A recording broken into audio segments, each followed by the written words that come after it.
Hi, my name's Kelsey, and today I want to talk to you about bicycle maintenance. Whether you consider yourself a casual cyclist or you're going for the next KOM or QOM on Strava, it's always important to remember your ABCs of bicycle maintenance: air, brakes, and chain. Today I want to talk to you about air pressure in your tires. Maintaining the air pressure in your tires prevents flat tires and makes sure you have the smoothest, most efficient, and enjoyable ride possible. How do I pump up my tires, you may be asking? Well, I'm here to help you.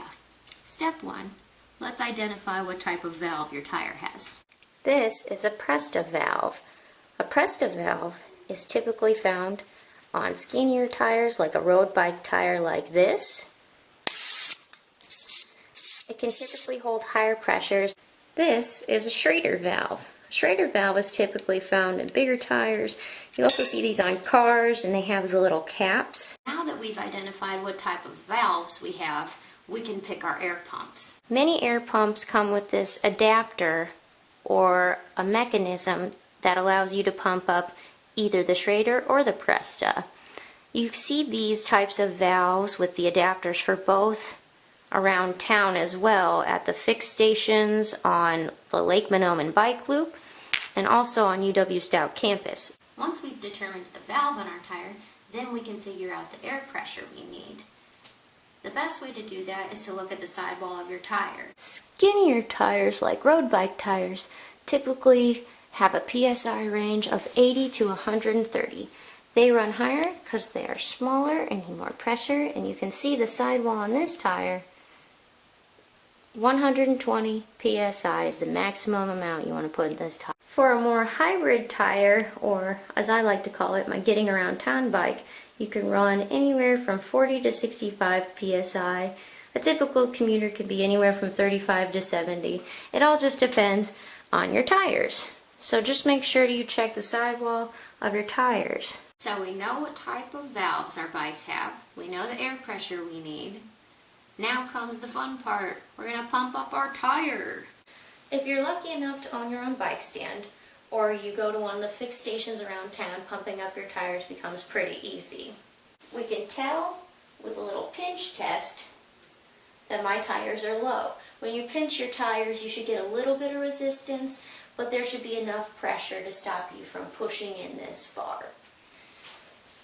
The more you maintain your bike, the better you'll be able to tell how much air pressure you need. For now, we're going to use the gauge. We're going to hook up the Schrader valve, Schrader side, onto our bike tire. We're going to get started. Remember, my bike tire was a range of 40 to 65 PSI. You don't want to underinflate it, and you don't want to overinflate it. Normally the top range value is a little bit too high for a safe ride. So what I want to do, since it's pretty dry outside, I'm going to be riding on pavement around town, so I want to be able to get places efficiently. I know my range is 40 to 65. I'm going to head to that 55 range so I have any leeway and I still have a comfortable ride. So now we're just going to pump it up. And now we've got our tire pressure pretty close to where we want. And that's the basics of pumping up a bike tire. Some other things to consider are the weather. If it's going to be wet, you're going to need a lower tire pressure for more traction. The surface you're going to be on, you're going to want a higher tire pressure and a skinnier tire on a flat surface so you can get as much speed as possible.